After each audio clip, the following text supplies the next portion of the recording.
Hello my lovelies, welcome to my little cottage by the sea, the place where I love to stitch and craft my way to a vintage inspired and sustainable lifestyle. In today's sewing video, I have an exciting sewing project that I'd love to share with you.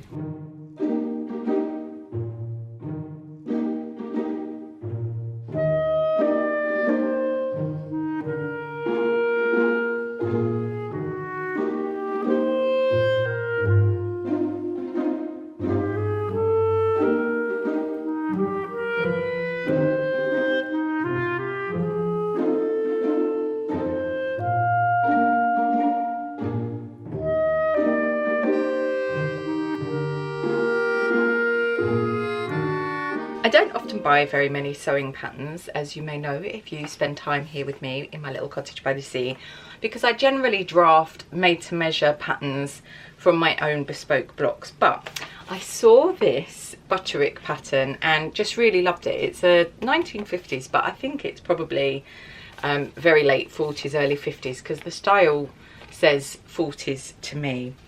And I just loved this green dress, and then I remembered that I had this fabulous vintage cotton in this really lovely, I'm not sure what this shade of green would be, answers on a postcard in the comments below, but I just thought that this would be really fabulous.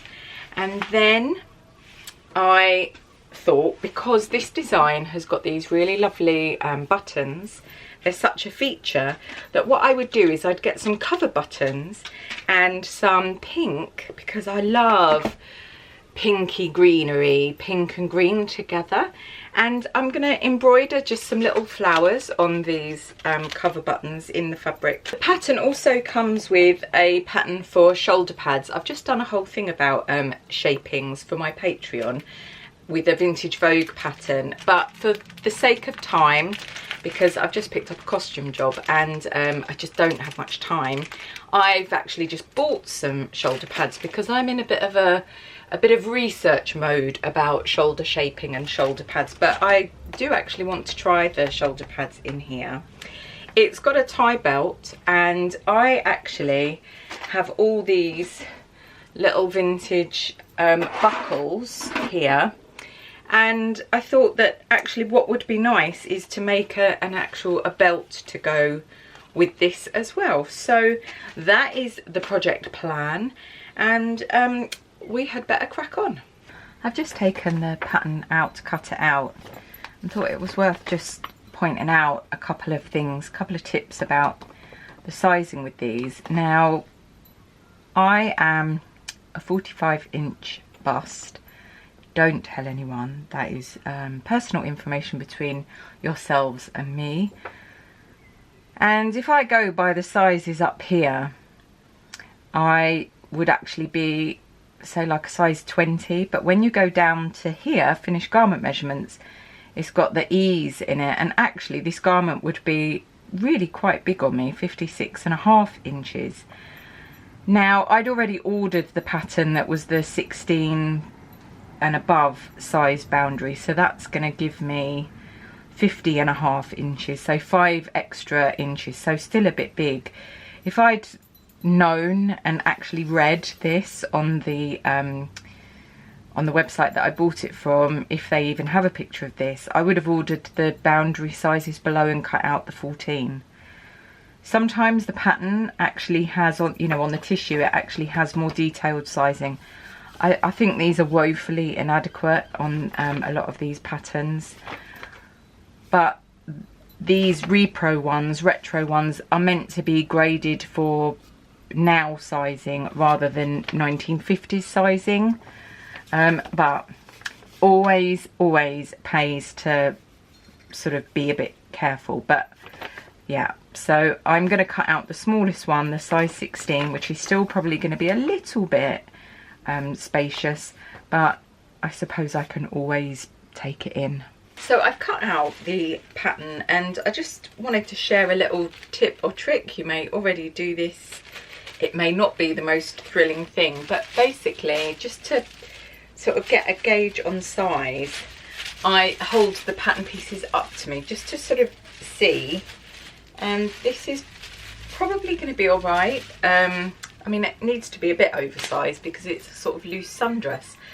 And I also do another thing which I call the fit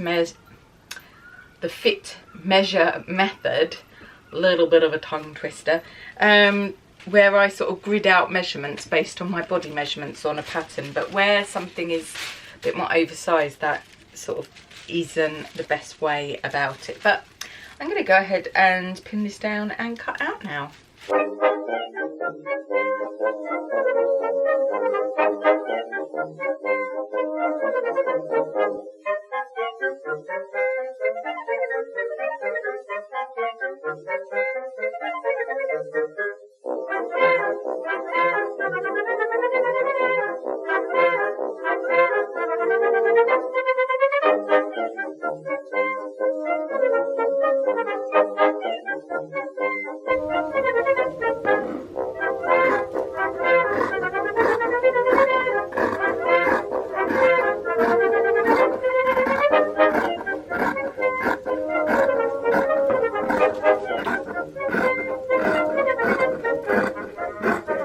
All the pieces are now cut out here and here, and I'm gonna read through the instructions. I quite often don't do this, and I felt it would be pertinent to have a look and see what the instructions are telling me to do first, because although this is a very simple design, it's logistically quite different, so it will be interesting to see. I've also got to thread up the thread for Bridget. So first things first, as is nearly always the way in patterns or dressmaking, the darts first, and then it says pocket. I'm actually bagging out my pocket and I'm going to embroider the pocket to match the buttons. So I think what I'll do is lots of the steps I'm actually going to go off pieced, and I shall explain that as I go, because I won't be able to do what I want to do if I follow it exactly like this. So let's hope it doesn't go wrong for me, shall we?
I'm picking this up the next day, and the next thing I'm going to do is the collar. So the pattern recommends using fusible interfacing. I don't like to use it because I just don't like the effect, and also in vintage clothes you don't really get fusible interfacing. I use silk organza left over from my bridal days, but worth investing in if you possibly can. And I am gonna sew around these, both of these, and get these on. And actually I've got to cut out organza for the other facings as well.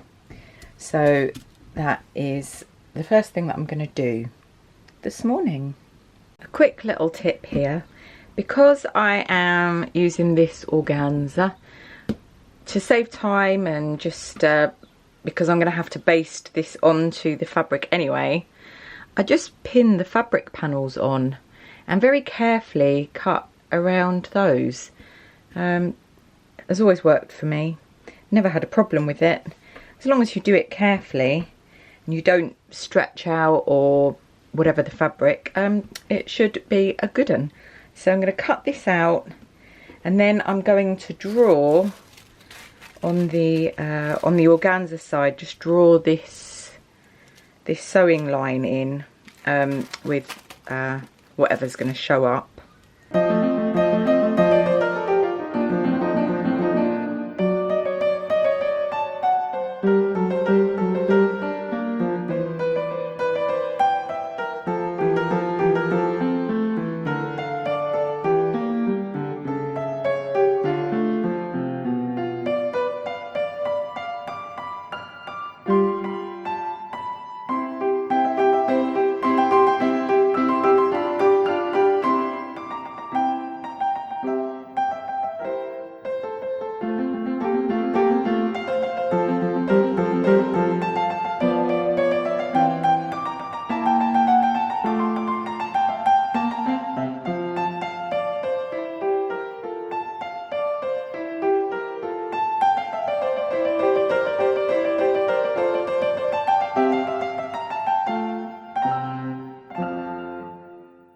Here we are so far.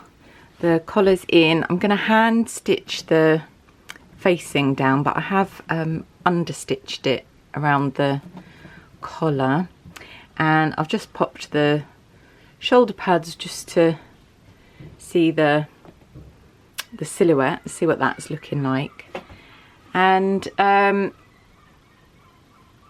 got to sort out the placket, button placket and armhole facings. I'm literally going to sew everything on and in, and then I'm going to sew the right hand seam closed right at the end, and just I'm going to sort of work out sizing, because at the moment it's, you know, quite shapeless, but with the belt in it you do get that nice shape. So anyway, must crack on. I've got to choose the buckle to make the belt, and I have all these sort of faux mother of pearl. This one's a little bit squee whiff, but I like this one, even though it's sort of shaped, but it's got these like pinky tones, which I think go really nicely with the pinkery greenery that I'm doing. So I've been embroidering the buttons, got a few more to do, and then I'll embroider something on here. I'm actually thinking a little flower on the collar as well, but I think I'm going to go with that one and make the belt. But I'm going to sit here and embroider.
Thinking I might do a little embroidery on here, and I've got to make the belt, so the next time you see this dress it will be in its finished state, and I do hope I'm happy with it, because it's taken rather a lot of time so far.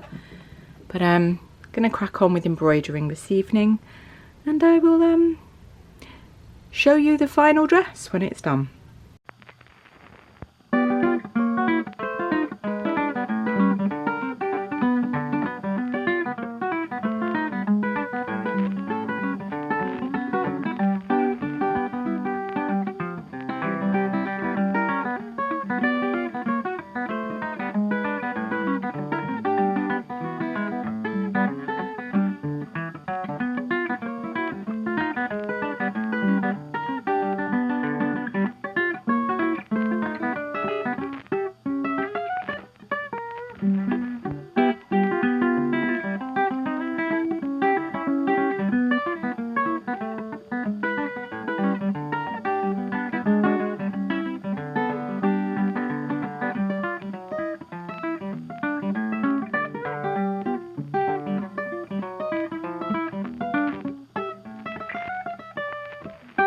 I hope you've enjoyed this sewing tutorial today as much as I have. I'm so pleased with my dress. I think it was really worth taking the time to do all the little embroidered elements and to make the belt. And I did go off-piste, so I wasn't really following the instructions, but I'm absolutely thrilled with how the dress turned out, especially as it's a 1950s pattern made from 1950s cotton on a 1950s Singer 99K sewing machine. So a really fun project. I do feel though that I might need some kind of hat and bag situation to match the ensemble. Maybe that'll happen in a future episode. We shall see. Thank you so much for taking the time to spend the time with me here today or over the last few days in my little cottage by the sea. If you're already a subscriber, thank you so much. It's really lovely of you to support me. And if you're not a subscriber and you've enjoyed today, then please do feel free to subscribe, because it's so lovely to have you here in my little cottage by the sea. I hope that wherever you are in the world, my lovelies, you're keeping very safe and very well. Till next time. Bye.